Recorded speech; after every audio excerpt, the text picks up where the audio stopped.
U.S. President Donald Trump announced his intention to engage in discussions with Russian President Vladimir Putin on Tuesday regarding the resolution of the conflict in Ukraine.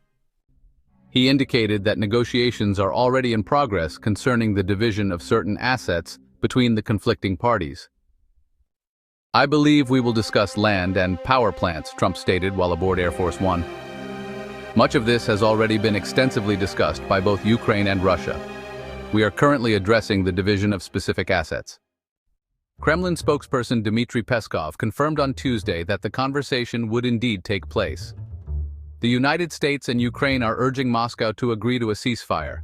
However, Putin has not provided a definitive response, instead outlining conditions and expressing serious questions regarding the proposal. Trump's special envoy, Steve Witkoff, who met with Putin for several hours last week, expressed to CNN his expectation that the two presidents will have a very constructive and positive dialogue this week. Trump, he noted, anticipates that some form of agreement may emerge in the coming weeks, and I believe that is likely. On Saturday, Ukrainian President Volodymyr Zelensky accused the Kremlin of delaying negotiations to strengthen its position on the battlefield before consenting to any ceasefire.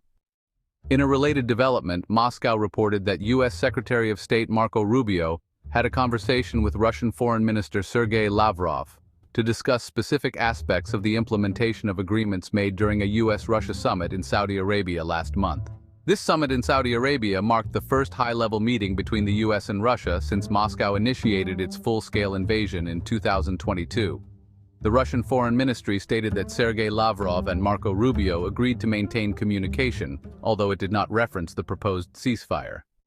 State Department spokesperson Tammy Bruce mentioned on Saturday that the two diplomats discussed the next steps regarding Ukraine and agreed to continue efforts to restore communication between the United States and Russia. Their conversation occurred just hours after the UK hosted a virtual summit on Ukraine, during which British Prime Minister Keir Starmer criticized Putin for delaying the ceasefire and urged an end to Russia's aggressive actions against Ukraine.